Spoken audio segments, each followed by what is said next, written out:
Imagine walking out of a Manhattan subway station, and instead of taxis honking, you hear a T-Rex roar echoing between skyscrapers. Yeah, not exactly the kind of morning commute you were planning. But let's play with this. What if dinosaurs came back and started roaming New York City? Who survives? What happens to the city? And is Central Park basically Jurassic Park now? First, let's be clear, we're not talking about one or two dinosaurs. Let's imagine a portal opens up and suddenly the entire variety of dinosaurs, giant sauropods, raptors, stegosauruses, and yes, the terrifying T-Rex, spill into modern-day NYC.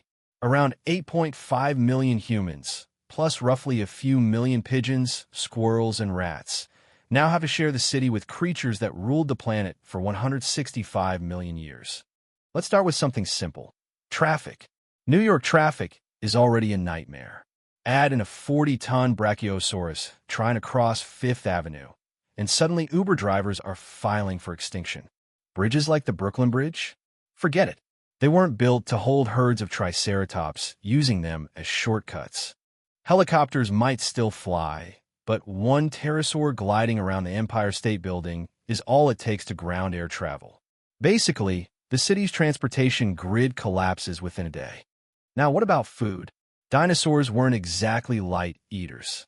A single sauropod could eat a literal truckload of plants every day. Central Park has some trees, sure, but after the first morning, the park is stripped bare. Dinosaurs would spill into rooftop gardens, chew through ornamental hedges, maybe even raid bodegas for cabbages. Meanwhile, the carnivores, they'd have to hunt. And while humans aren't their natural prey, a raptor pack wouldn't exactly turn down a Times Square buffet. Rats, dogs, pigeons, they get picked off first. Then the bigger predators might start noticing us.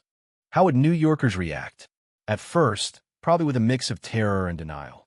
You'd still see someone trying to film a T-Rex on their phone while yelling, "This is crazy," on TikTok. But very quickly, it would turn into a military response. Tanks in the streets, fighter jets circling overhead. Except here's the problem. Dinosaurs aren't like supervillains with weak spots. They're just animals, fast, unpredictable, and scattered across a dense urban environment. Imagine trying to take down a rampaging triceratops in Midtown without destroying the surrounding skyscrapers. Spoiler, you can't. So the city ends up with a mix of evacuated zones, barricades, and areas that basically belong to the dinosaurs. And here's where it gets interesting.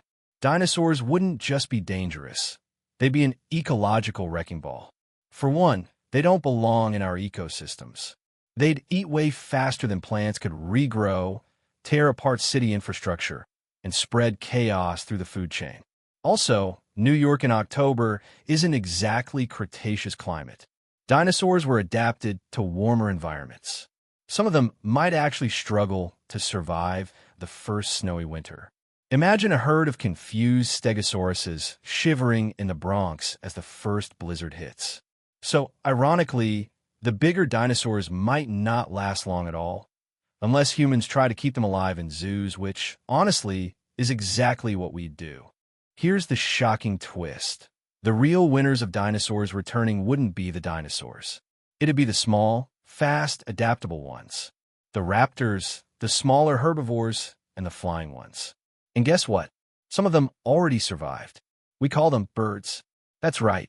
Every pigeon fluttering around Times Square is technically a dinosaur. So in a way, New York already belongs to dinosaurs.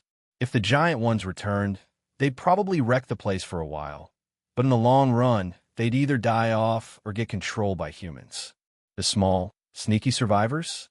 They just blend in the way pigeons already do. So, what if dinosaurs roamed New York City? At first, chaos. Traffic destroyed, parks eaten, a few unlucky humans chased down Broadway. Then the military scrambles to contain them, winter thins them out, and eventually, the city adapts. Dinosaurs wouldn't take over New York. New York would, somehow, take over dinosaurs. So what do you think? Would you want to see a T-Rex stomping through Times Square? Or would you be first on the bus out of town? Drop your thoughts in the comments. And if you enjoyed this little trip into prehistoric chaos, hit like, subscribe, and share it with a friend who secretly wants a pet raptor. Because remember, in New York, if you can make it here, even a dinosaur can make it anywhere.